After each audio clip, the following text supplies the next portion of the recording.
Uncommon right now to find somebody who has paid maybe $60,000 or $65,000 for a very high-end pickup truck. Well, even the average pickup truck now is going to be crossing over that $50,000 barrier. Some of the most trusted trucks in America are falling apart under pressure, from engine fires to failing hybrid batteries. These 14 pickups were hyped, sold, and now they're crumbling. So which American icon launches spark plugs like missiles? Which Nissan quietly sold a transmission-killing flaw for over a decade? And what truck literally shakes itself to death at highway speeds? You'll never look at your next test drive the same way. GMC Canyon 2015 to 2022. General Motors marketed the Canyon as a refined midsize pickup, but owners quickly ran into problems, many before 30,000 miles. Battery drain issues left trucks dead overnight, often linked to faulty control modules. Climate control failures and misreading sensors followed, with winter defrosting becoming unreliable. Electronics were a consistent weak point. Backup cameras froze mid-drive. Infotainment systems rebooted randomly, and reliability scores from Consumer Reports remained low year after year. Despite sharing bones with the Chevrolet Colorado, the Canyon cost more and delivered less. The diesel version promised efficiency, but brought expensive emissions problems and maintenance hassles. By 2019, the interior felt outdated and cheap compared to competitors. When GMC finally redesigned the Canyon in 2023, the damage was done. This generation had already earned a reputation as a letdown, an overpriced, glitch-prone pickup with repair costs that outweighed its value. What happens when a truck finally gets a major overhaul, but the problems only multiply? That's exactly what Toyota owners face next. Toyota Tundra 2022. Toyota spent over a dozen years building anticipation for the all-new Tundra. When it finally dropped the redesign in 2022, expectations were sky high. Gone was the V8, and came a twin-turbocharged V6 and a hybrid option. Toyota promised increased efficiency, better tech, and a more comfortable ride, but what they delivered shocked even their most loyal fans. Within just a few months of release, early owners started reporting catastrophic turbo failures, sometimes before even reaching 10,000 miles. Complaints poured in about engine shutdowns, software bugs, and dangerous power loss during acceleration. The hybrid versions, designed to bring Toyota into the modern truck market, suffered overheating in warmer climates, leaving drivers stranded with red warning lights and expensive repairs. Then came the infotainment crashes. Toyota had packed in a massive 14-inch touchscreen loaded with features, but the software turned out to be anything but stable. Freezes, blackouts, and delayed responses were common. More frustrating were the misaligned body panels, roof leaks during storms, and paint that began flaking within weeks of ownership. Consumer Reports responded by slashing the Tundra's predicted reliability score to below average, a rare move for a brand often associated with durability. J.D. Power echoed the concern. Depreciation estimates ballooned as used models flooded resale sites far sooner than anyone expected. Toyota loyalists who expected another bulletproof workhorse were left reeling. Instead of taking the lead, the Tundra stumbled out of the gate. The truck, meant to re-establish Toyota's dominance, ended up becoming one of its most disappointing launches. Look, we didn't stop at Toyota's public fix. We checked post-update reliability and owner follow-ups to see if it really worked. Spoiler, it didn't. If you respect that level of follow-through, subscribe. But what about the trucks that didn't even try to innovate, just dragging the same flawed design through the mud year after year? One model stands out as the ultimate example. Nissan Frontier 2005 to 2021. When a design refuses to evolve, the failures eventually catch up. At a glance, the Nissan Frontier looks like a dependable midsize of pickup, but take a closer look and you'll uncover one of the industry's longest-running mechanical time bombs. The second-generation Frontier barely changed over its entire production run from 2005 until it was finally replaced in 2022. That's not just lazy. It's dangerous. One of the Frontier's most infamous failures is the so-called strawberry milkshake of death. A cracked radiator would allow engine coolant to seep into the automatic transmission fluid. The result? Internal corrosion, slipping gears, and total transmission failure. Many of these breakdowns occurred just after 90,000 miles, but early signs often appeared much sooner. For unlucky owners, the destruction started well before 30,000. The problems didn't stop there. Clutch failures were common in manual models, sometimes occurring under relatively light use. Timing chain guide wear produced whining noises and posed serious risks to engine longevity. Fuel sending units were so unreliable that entire model years, specifically 2005 to 2008, left drivers with dead gauges or trucks that wouldn't start. Combine that with differential leaks and widespread electrical glitches, and you have a truck that acted old even when brand new. Rust also took its toll. In regions with salted winter roads, the Frontier's frame and body panels corroded far faster than industry standards. Trim pieces degraded early, paint faded, and interior plastics cracked. And Nissan's response? A new model finally launched in 2022, after quietly patching these problems without ever officially acknowledging the damage done. 16 years with barely a meaningful update. 16 years of unaddressed owner complaints. That's not evolution, it's stagnation. But if that truck felt stuck in time, the next one tried to do it all and ended up collapsing under its own ambition. Jeep Gladiator 2020 to 2024. Jeep wanted to break into the pickup segment with a bang. Enter the Gladiator, a Wrangler-inspired truck that promised trail-conquering capabilities, everyday usability, and bold styling. It looked like the perfect fusion of adventure and utility. Instead, it became a rolling reminder that trying to please everyone often satisfies no one. Straight from launch, reliability issues haunted the Gladiator. Owners experienced the dreaded death wobble, a violent steering vibration at the highway speeds that required damper replacements, tire balancing, and often multiple dealer visits. Jeep enthusiasts might recognize the problem from the Wrangler, but seeing it replicated in the Gladiator meant the automaker had failed to fix a known issue in a brand new platform. Then came the start-stop failures. The system intended to boost fuel economy often glitched, forcing owners to disable it permanently. Manual transmission models weren't spared either. In 2023, Jeep recalled over 14,000 Gladiators due to clutch defects that could cause engine bay fires. Yes, actual fires. Rear-view cameras froze on startup, infotainment screens locked up mid-drive, and HVAC controls failed without warning. Consumer Reports gave the 2020 Gladiator just 2 out of 5 for predicted reliability. It flagged serious concerns with its drivetrain, electronics, and climate system. Meanwhile, the ride quality came under fire for being top-heavy, bouncy, and prone to tipping over uneven terrain. With a starting price north of $50,000 and payload capacity that lagged behind competitors, serious truck buyers took one look and walked away. Sales figures confirmed it. From nearly 90,000 units sold in 2021, volume fell by more than half to just 3 years later. The Gladiator tried to be the ultimate do-everything pickup. Instead, it ended up being a cautionary tale, one where style outpaced substance and ambition outpaced execution. So far, we've seen trucks that broke under pressure, age without grace, or collapsed under their own hype. But what happens when a legendary nameplate synonymous with toughness delivers one of the most unreliable trucks on the road? That's what we're tackling next. Chevrolet Silverado 1500 in 2014 to 2021. General Motors moved millions of these trucks across North America, proudly calling the Chevrolet Silverado 1500 their volume workhorse. On the surface, it seemed like a rock-solid pickup. Bold design, multiple V8 options, and a marketing campaign built around dependability. Beneath that surface, however, was a series of engineering flaws that turned this truck into a mechanical landmine. The problem started under the hood. Owners of both the 5.3-liter and 6.2-liter V8 engines reported widespread lifter collapses, particularly those using the active and dynamic fuel management systems. These systems, designed to improve efficiency by deactivating cylinders, often malfunctioned, causing misfires and catastrophic valve train damage. In most cases, repairs ran into the thousands, and sometimes required full engine replacements. Redesigned lifters introduced in 2021 didn't stop the complaints, and the damage to GM's credibility had already been done.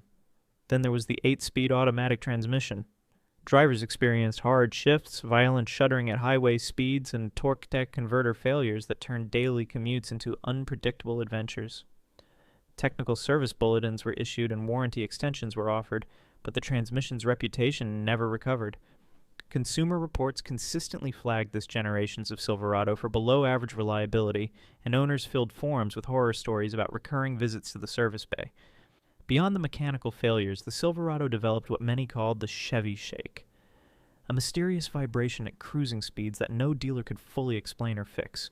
From 2014 to 2021, more than a dozen recalls hit the truck, covering everything from brakes to airbag software.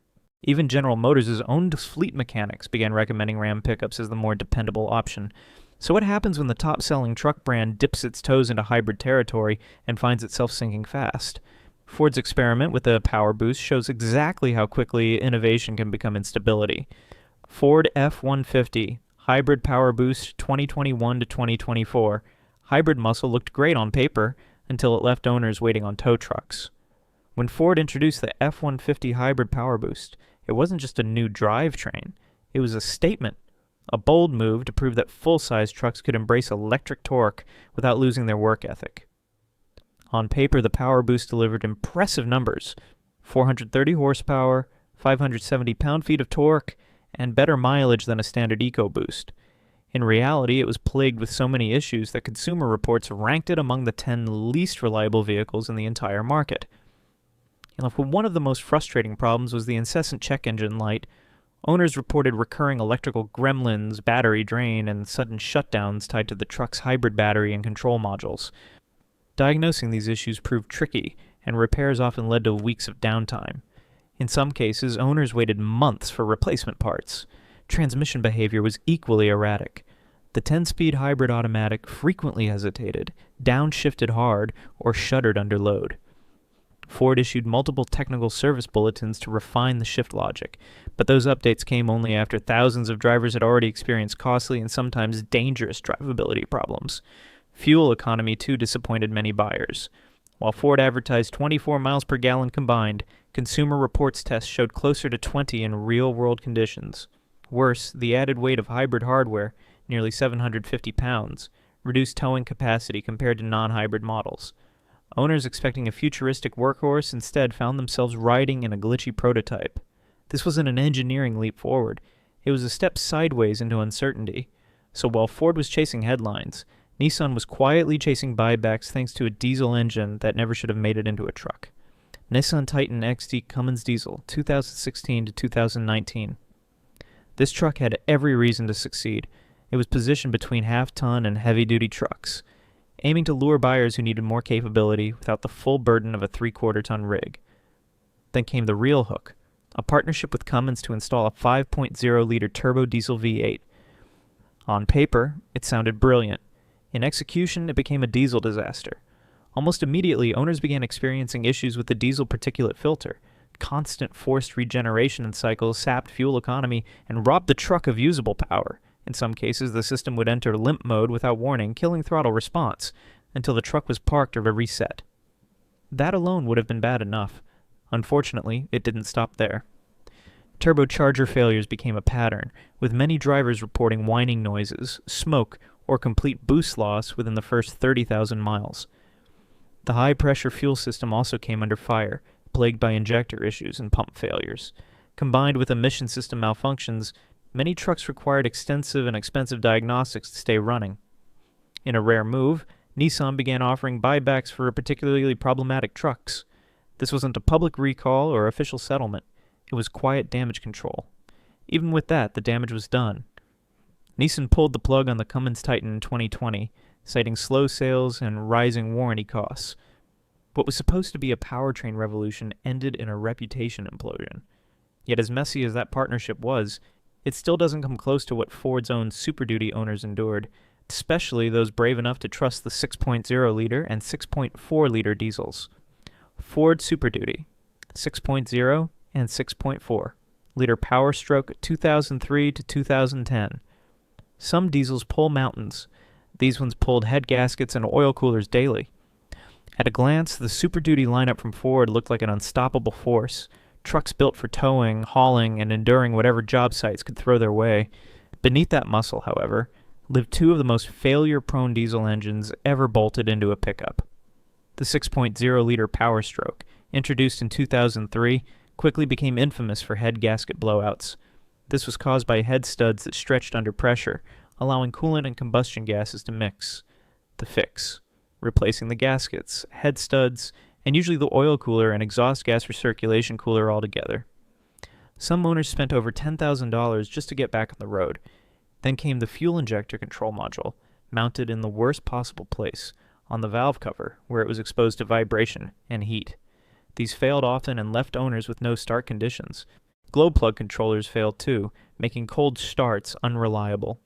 Oil coolers broke down internally, sending contaminants into the turbocharger and EGR cooler. It wasn't long before owners started bulletproofing their trucks, essentially rebuilding them with aftermarket upgrades to correct factory flaws. The 6.4-liter engine that followed wasn't much better. In some ways, it was worse. It added twin turbos, even more emission complexity, and doubled down on cooling system failures. The injector system suffered from premature wear, the high-pressure oil pump frequently failed, and turbos blew seals under load. Almost nothing on these engines could be serviced cheaply or easily. If a truck needs extensive aftermarket surgery just to be considered reliable, then it was never built right to begin with. Now, if those failures sound catastrophic, wait until you see what happened to one Ram diesel that came with awards and still ended up on tow trucks. Ram 1500 EcoDiesel 2014 to 2019. When Ram introduced the EcoDiesel FUF6, it marked a bold new direction. At launch, the engine won industry awards, topped fuel economy charts, and gave Ram bragging rights over rivals. It looked like the smartest buy in the half-ton segment. That illusion didn't last. The 3.0-liter diesel engine, built by VM Motori, came packed with design flaws. One of the most serious was oil contamination from the internal coolant leaks. Owners reported mysterious oil dilution that would trigger low oil pressure warnings, sometimes even total engine failure. In other cases, the cam gear would slip, throwing timing off just enough to cause valve collisions and destruction inside the cylinder head. The exhaust gas recirculation cooler was another weak point, prone to cracking and dumping coolant into the intake. This would often go unnoticed until white smoke poured from the tailpipe and engine temperatures spiked. Timing chain issues, oil pump failures, and faulty emission sensors rounded out the problem list. Even worse, an emission scandal surfaced. Ram issued a software update to comply with government testing, but that fix strangled performance, slashed fuel economy, and made throttle response sluggish. Owners were left with less power, worse mileage, and higher repair costs, all in the name of compliance. What began as a revolutionary diesel quickly became a long-term liability. It's a cautionary tale of what happens when emissions tech, award chasing, and flawed design collide inside one engine bay. But if you think that was bad, wait until we dive into the truck that required thousands in repairs before it even left the factory lot. Chevrolet Colorado, Inline 5. 2004 to 2012. Chevrolet tried to position the Colorado as the perfect midsize truck, lighter, more efficient, and easier to live with than a full-size pickup. What buyers got instead was a lesson in mechanical shortcuts.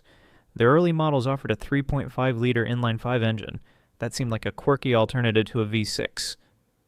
In reality, it was a recipe for relentless failure. One of the most notorious issues was valve seat drop.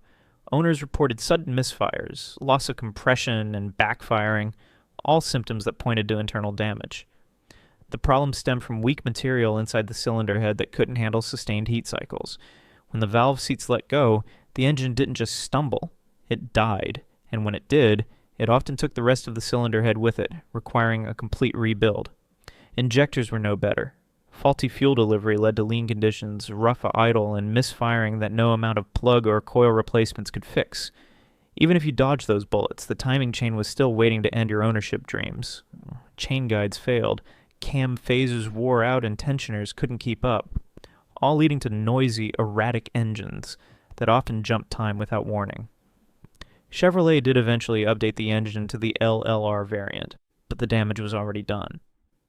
Between failing heads, faulty timing systems, and a general lack of support, early Colorado owners found themselves paying thousands just to keep their trucks on the road.